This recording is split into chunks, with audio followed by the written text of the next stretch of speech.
Bienvenida, bienvenido a Efectividad. Aquí hablamos de efectividad, pero sin olvidar las cosas importantes de la vida. El título del episodio de hoy es ¿Cómo archivar de forma inteligente? Archivar es la mejor forma de no perder toda aquella información que consideramos útil. Por eso, archivar es un proceso que forma parte de prácticamente todos los métodos de productividad personal. Ahora bien, ¿cómo archivar de forma correcta? Es bueno hacer categorías, etiquetas, usar colores. ¿Dónde podemos archivar? ¿Debemos pasar toda la información a un sitio concreto o podemos archivar en diferentes sitios? Pues hoy vamos a ver cómo archivar de forma inteligente. Decirte solamente que este episodio, esta información, está basada en una lección del módulo de potenciación del curso CAR. Como sabes, tengo en la web, en efectividad.es, tienes el curso con el método de productividad, de organización personal CAR. Hay varios módulos, está la parte principal donde se explica la metodología y después hay dos módulos extra. Uno es de potenciación con ideas que pueden ayudarnos a mejorar todavía nuestro sistema y otro con el FAQ típico ¿no? El FAQ para resolver dudas. Bueno, te dejo en las notas del programa el acceso, un descuento por ser suscriptor de este podcast y también decirte que tanto el curso online completo como después el curso en audio, ambas cosas vas a tener la oportunidad de escuchar la parte principal del curso en formato audio tipo podcast, por si te resulta de utilidad. Bueno, eso lo puedes ver ya todo con tranquilidad, te animo a que le eches un vistazo. En esta lección, hoy va a ser un poquito más técnica, vamos a ver cómo archivar correctamente. En primer lugar, antes de entrar en materia en cómo hacerlo, hay que destacar algunas reglas básicas, algunos puntos básicos. En primer lugar, y esto voy a insistir mucho probablemente en el futuro porque veo que es un problema que se está yendo a más, y es que archivamos demasiado. Hay que archivar única y exclusivamente lo necesario, ni más ni tampoco menos. A veces archivamos información que podemos encontrar fácilmente en Internet, con la ventaja de que además en Internet va a estar actualizada o se nos va a dar información diferente y de más calidad. Por eso solo debemos archivar lo que consideremos importante guardar. El archivo no es un sitio donde metemos cosas que ya revisaremos. Eso no es un archivo. Un archivo es un sitio donde se guarda información valiosa, información que en un momento dado necesitaremos rescatar. Sí, este primer punto es el más importante. Segundo, el archivo debe ser lo más accesible posible. Exceptuando algunos elementos del archivo físico, ¿no? El archivo físico donde tenemos a lo mejor las escrituras de la casa, este tipo de cosas, todo debería estar sincronizado con la nube. Sea esta pública, en opción de pago, con un servidor propio, ya eso es otro tema. Pero debería estar accesible, o sea, que estemos de viaje y podamos acceder a nuestros documentos importantes. Tercer punto, el archivo debe estar organizado, pero no necesariamente ordenado. La diferencia entre orden y organización es que organizar es poner cada cosa en su lugar, mientras que ordenar es colocar según color, tamaño u otros valores. Dado que los sistemas de búsqueda en aplicaciones digitales son bastante avanzados, vamos a perder mucho tiempo ordenando. Por eso yo no estoy a favor de usar etiquetas, categorías ni todo este tipo de cosas. Lo importante es que cada elemento esté en su lugar. Y correctamente nombrado, claro, por supuesto, para poder encontrarlo. Sí hay una excepción, que son las carpetas del archivador de papeles, ¿no? De documentos. Ahí sí vamos a tener que ordenarlo, ¿no? Pero salvo esto, en todo lo que sean dispositivos electrónicos, no parece que tenga mucha utilidad ordenar. Otro punto más, el cuarto. El lugar donde archivamos no se debe mezclar con el lugar donde capturamos, porque esto va a generar un montón de confusión y se podrían perder datos. Es decir, nosotros en el método CAR utilizamos, normalmente yo recomiendo Google Keep para capturar las ideas que generamos nosotros. Luego hay otras capturas que son externas o ajenas que se hacen automáticamente, como puede ser la bandeja del correo electrónico, o puede ser una red social, o puede ser Telegram, WhatsApp, etc. La idea es que no deberíamos archivar en el mismo sitio donde se captura, porque entonces se van a mezclar. Entonces, se puede hacer, pero lo ideal sería sacarlo de ahí y ponerlo en otro sitio distinto. Pero por supuesto, esto es variable. Lo más importante de este punto es no mezclar datos, no mezclar captura con archivo. Y por último, el quinto punto, el proceso de archivar debe ser sencillo, intuitivo y rápido. O sea, aquí tenemos unas reglas básicas, quizá podríamos añadir alguna más, pero estas son básicas para que el archivo trabaje correctamente. Ahora viene una cuestión interesante. ¿Dónde archivar? Una tendencia en el mundo de la productividad es usar una aplicación concreta para archivar información. Hay quien utiliza Evernote o alguna de las aplicaciones que hay, por ejemplo, con base GTD. En la mayoría de ocasiones se usan aplicaciones que no fueron creadas para archivar, sino para gestionar tareas o tomar notas. Y por eso quizás no es lo más sabio hacerlo así. En otros casos se aconseja transformar la información y traspasarla a una única ubicación. Por ejemplo, imprimir en PDF un correo y pasarlo a una carpeta del ordenador o pasar toda la información a notas o a documentos de Word, de Pages, etc.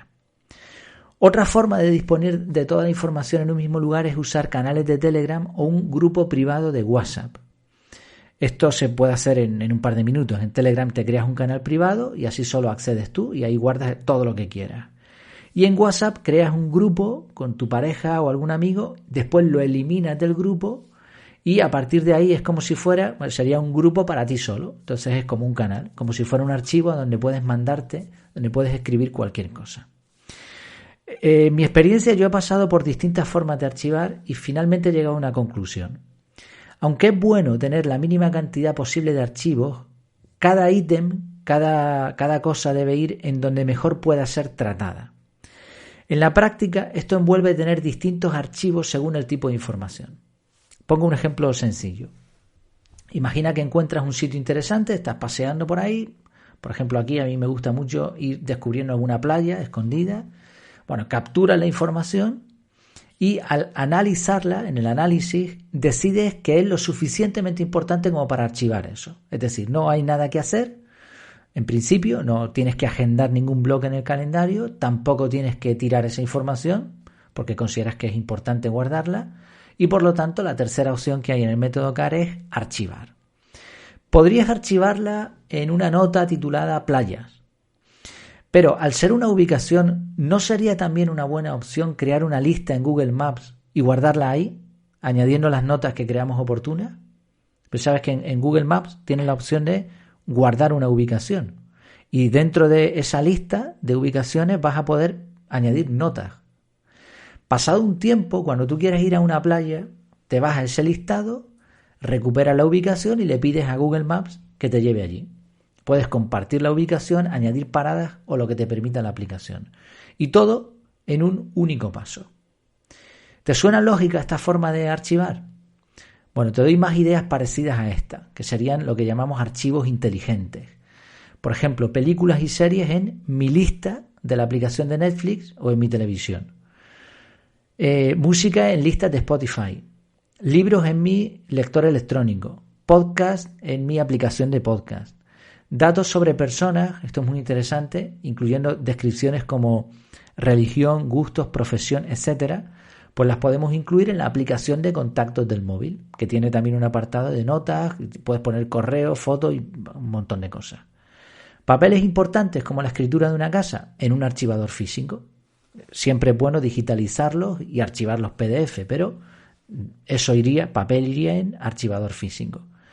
URL de un navegador, una dirección web, en marcadores del navegador. Un blog que me ha gustado, pues en un agregador de feeds, como Feedly, es el que uso yo para estar suscrito a los blogs. Apuntes financieros, hoy me he gastado esto en tal cosa, pues a nuestro Excel o aplicación de contabilidad. Y podríamos añadir más ejemplos. Si la idea, como puedes ver, es archivar la información allá donde vayamos a usarla. No es un sistema perfecto, ¿eh? Hay que tener en cuenta algunos puntos también. Vamos a perder control sobre la información porque ya pasa a estar en una aplicación que no es nuestra. No es lo mismo que esté en un documento en nuestro ordenador. Corremos el riesgo de que esa información desaparezca, pero ese riesgo es muy poco. Porque depende de la aplicación que usemos, ¿no? Pero casi todas las aplicaciones ahora mismo de este tipo, como las que hemos mencionado, duran mucho tiempo. Tienen también la opción de traspasar la información. Incluso lo podrías hacer de forma manual en el peor de los casos. Así que en principio el riesgo es mínimo, pero existe. Y también desde el momento que digitalizas los datos y los subes a una aplicación de este tipo, obviamente también pierdes privacidad. Por eso hay quien prefiere utilizar sus propias notas, sus propias listas, ¿no? Incluso otro inconveniente podría ser el uso que le den a nuestros datos, que los utilicen para otras cosas o que tengamos que aguantar publicidad, ¿no? En base a lo que nosotros hemos ido añadiendo en la aplicación. En algunas aplicaciones existen opciones intermedias, normalmente de pago, que aseguran tu contenido, aseguran que no se le va a dar un mal uso, te quitan la publicidad. Bueno, por supuesto, siempre podrás archivar estas cosas en tus propios listados, en notas, documentos de texto, como decíamos antes. Por otro lado, las ventajas de archivar los distintos elementos en contenedores diseñados para funciones concretas son un montón. La primera y la más importante, y por eso esto lo metí en el curso, es el factor tiempo. Vas a recuperar y usar la información en un solo paso, sin copiar, pegar ni buscar en varios sitios. Puedes compartir, borrar y modificar la información de forma muy sencilla. Si te fijas, al final lo que estamos haciendo al capturar, archivar o agendar es extender nuestra mente. Sacamos los datos de nuestra mente y los ponemos en un sistema en el que confiamos. Es como tener un segundo cerebro. ¿Y cómo funciona nuestro cerebro? Pues precisamente como acabamos de explicar, con la forma de archivar inteligentemente, de forma inteligente. Nuestro cerebro no archiva una información en un único sitio.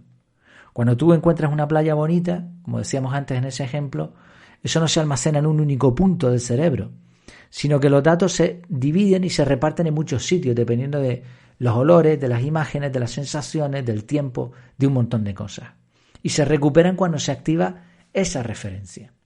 Por eso creo que archivar de forma muy metódica en una lista concreta está bien, es algo, estamos traspasando información. Pero si utilizamos este tipo de archivo inteligente, estamos imitando un poquito más la forma de trabajo del cerebro. Bueno, tú decides. La idea es no archivar en cualquier sitio, sino archivar de forma inteligente. Así que en esta lección, en este audio también que te he compartido en el podcast, pues tienes una forma distinta de archivar por si crees que te pueda ser de utilidad. En resumen, archivar la información que consideramos valiosa es fundamental. Aunque debemos limitar la cantidad de archivos, la opción más inteligente e intuitiva es archivar los datos allá donde vayamos a usarlos. Así estaremos imitando el funcionamiento de nuestro cerebro y ahorrando tiempo y recursos. Muchísimas gracias por compartir tu tiempo. Hasta la próxima.